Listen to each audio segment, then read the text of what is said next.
I was excited to ask,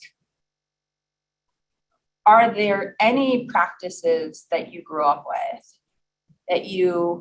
that after transitioning to, finding your spouse and creating your own family, you shifted due to, a merging of two different family backgrounds? And is there like anything fun or interesting you can tell about that?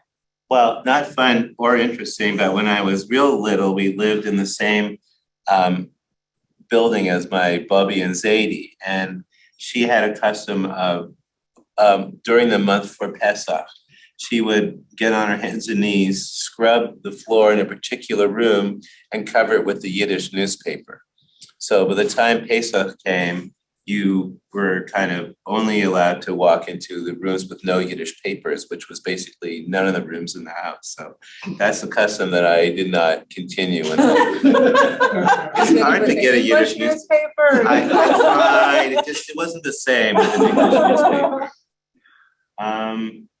But other than that, I think the customs that I developed since I was married are actually more fun and engaging than they were when I had growing up. When we had when I was young, we all got together for the Seder.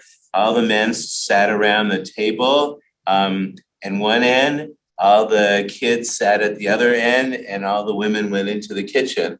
Then they dealt out the Haggadahs, and my grandfather would go, and then when they would do that, they would say every single solitary word of the Haggadah, like and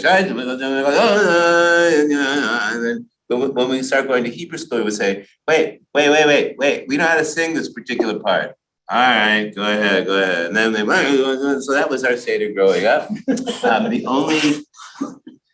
only thing that was the highlight, I guess, from a very young age, I learned how to ask my grandfather the 4 questions in Yiddish.